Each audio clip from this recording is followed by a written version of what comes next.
Opryland's the official destination of NASCAR. For more information, call 615-889-6611 weekdays. Getting set for the restart, Stevie Reeves comes to pit road. As Mark Martin takes the green flag, Johnny Benson now the second-place car.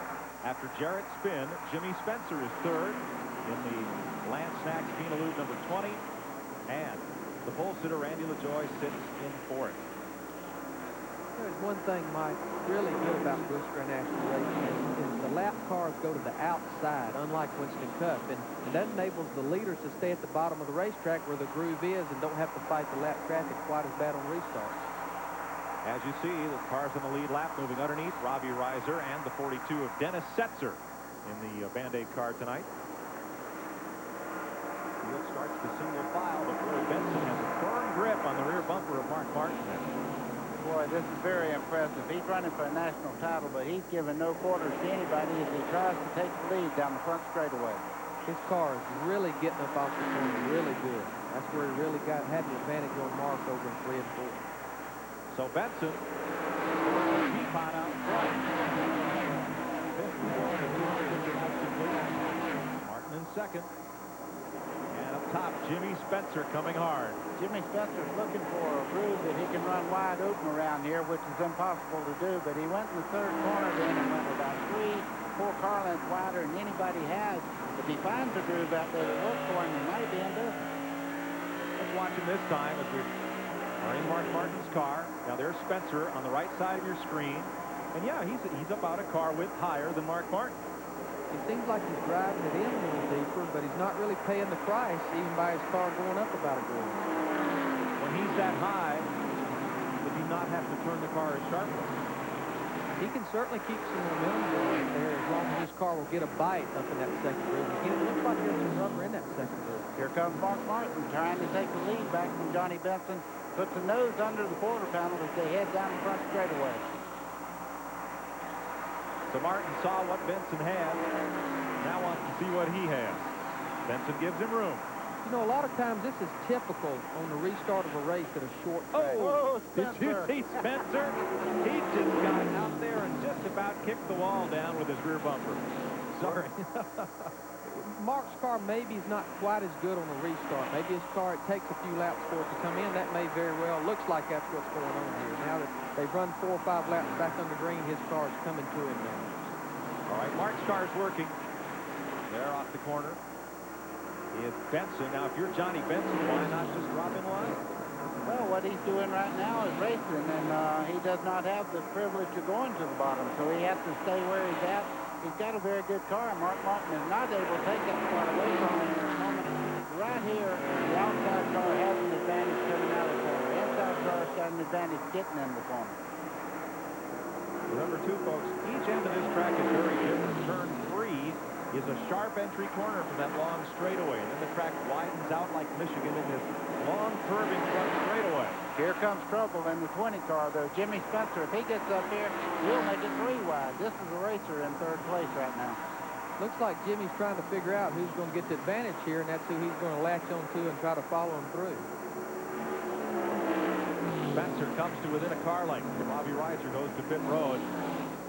Apparently an engine going up on Reiser's car. And Spencer continues to work a very high line as Martin in the 60 and Benson in 74 battle for the lead. Well, what Mark has to do right now is just stay cool. Eventually, he's going to get the brake on the inside there and take that spot away, I believe. But at the moment, you don't want to crowd the outside car and maybe do some sheet metal damage on your car. Mark has a very fast race car at the moment. And Richmond, living up to its reputation as one of the most competitive tracks in the country. The short way, the inside may be the short way around, but the momentum on the outside makes you equally as good. Bottom groove is definitely the best place to be, but sometimes you can pinch your car off and not have the momentum getting up on the straightaway, and it can hurt your car on the straightaway. Maybe looks like the motor isn't running, but maybe the driver just pinched it off by being in the bottom. Larry, I'm going to put you on the spot. If that was your race car leading right now on the bottom side, what would you tell him as far as getting out of the race, out of the corner? Well, I believe maybe this early in the race, we might say, guys, you know, we might ought to just go ahead and fall in second there before that pack behind us gets us, especially that 20 car. He was listening. There he goes. The 20 car is coming, so is Randy LaJoie, and 5 cars behind them. Martin not about to give it up. Right there underneath, draws even with Benson. This time Mark gets a good run off the corner. They're dead even heading for 3.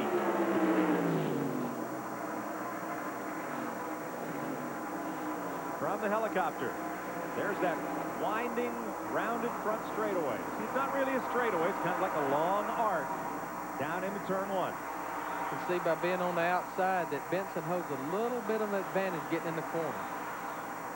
See, Jimmy Spencer there, he has to be thinking to himself, I may be abusing my tires, running in so hard. You see, he gains 2-3 car lengths getting into the corner. Eventually, that heats the right rear up and causes problems as far as the handling later on.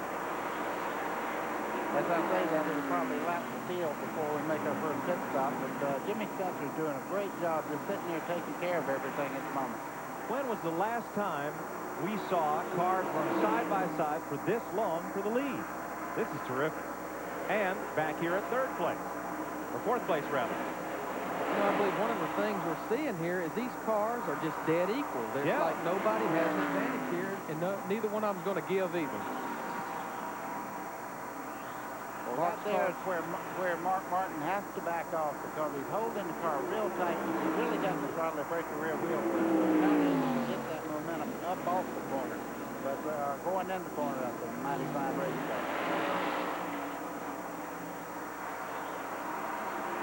This is the 13th consecutive lap they have run side by side. This is terrific. And a lot of trust by Benson leading the point standings. He knows that Mark Martin is the type of race car driver you don't worry about being on the bottom. Which battle do you watch? Here's Randy LaJoy and the David Green spotter telling him that he's clear, and still the battle rages on. The lead now. Benson establishes a lead. And here comes Spencer. Well, I think Mark got tired of running on the bottom side of the racetrack here, and he's going to go up and just ride along for a second, cool his tires back down, and make another run at it. That's definitely. Oh, he's going to the outside. He said, if it's that good, I'm going to try it out for a little while. Running down there on the bottom for that long could certainly cause your tires to heat up, but you know, we're getting up there now where I'd say if you see a caution here, these guys will probably be coming in and getting tires. Johnny Benson has led 6 of the last 7 races. He is not going to back into the championship. He's out front right now ahead of Mark Martin. In 3rd is Jimmy Spencer. 4th is David Green. 5th is Randy LaJoy. And 6th, Kenny Wallace. Today's exclusive coverage of the Autolite Platinum 250 on TNN is being brought to you by Allied Signals Autolite Sport Plug. Guaranteed for 2 years, no matter how far you go. Welcome back to Richmond. 73 laps complete. Mike Joy with Buddy Baker and Larry McReynolds. You can see the Mark Martin has opened up a bit of an advantage on Johnny Benson. There's how he did it. Back on the bottom side. Well, right here, you can see Benson get out. He couldn't get back in the throttle real fast, and Mark Martin just makes the move coming down to turn 4 there. So Martin has the lead. Benson is in 2nd. Take a little bit further back. There's Greg Sachs at 33. And here's the battle with Phil Parsons, who has just gotten past the 1 of Hermie Sadler. And Terry Labonte in the MW Windows 14 has quietly moved from 22nd starting spot into the top 10. Don't count Labonte out. Here's your Napa running order as of lap 75, brought to you by Napa. We keep America running. Here's how they're running.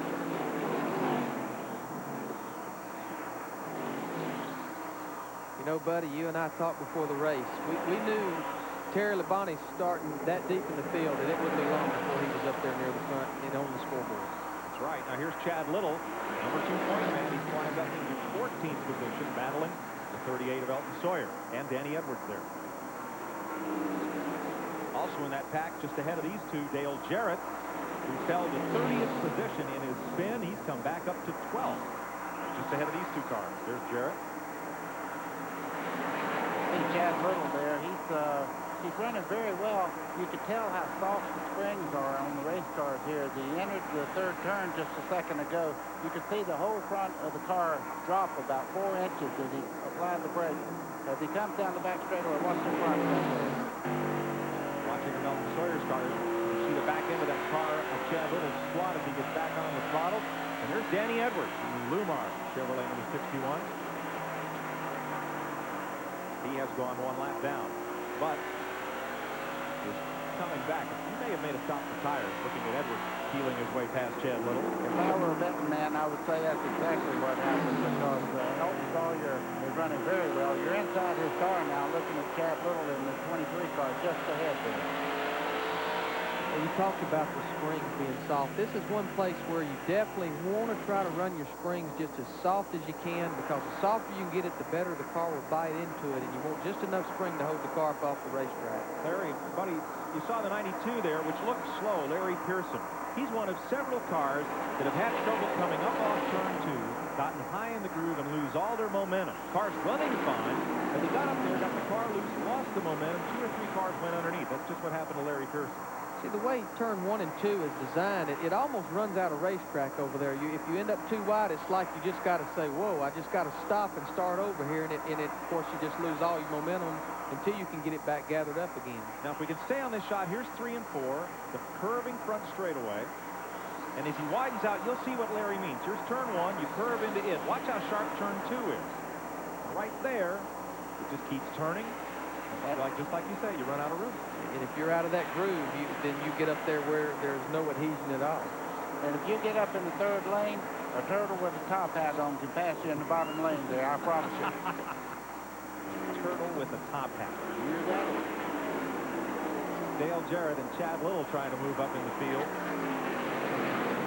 You know, we're deep enough into this run now. We run 80 laps on this set of tires. And this is where, when cars that are handling good will stay handling, the cars that maybe wasn't quite as good, they're really going to start going away now this deep into a run. Chad's car is really working good on the bottom. Really coming up off the corner good. Team looking to the inside of Dale Jarrett as they start down in turn 1 there. Now that's a good chassis. You see, it's right on the yellow line. He puts the pressure on. Jarrett has to go back. I think when Jarrett spun, he must have hurt the tires somewhat, or it's either aerodynamic or not fit right now. Let's find out. Here's Glenn Jarrett. Okay, Michael, that's the crew chief, John Irvin. John, he seems to have slowed down a little bit. Was there any damage, any flat spotting of the tires when he spun? Well, Glenn, I don't know whether it's flat spotted any tires or not, but the car's pushing a little bit right now, and we need to get in here a little bit, put the tires on, take a little wedge out of it. How long can you run? When do you plan to pit? Well, somewhere around 100 laps probably. Okay, this man ought to know what he's talking about. He was the crew chief back in the 1960s on Ned Jarrett's car. Jarrett presently is 14. Curtis Markham went past, and then Chad Little. Up toward the front. There is the 44 of David Green, defending series champ, and Jimmy Spencer running right behind him at 4th, or rather 3rd and 4th place. Mark Martin leads it here at Richmond. 86 laps are in. Johnny Benson in 2nd. Jimmy Spencer, David Green, and Hermie Sadler's fought his way up to 5th place. We'll be right back.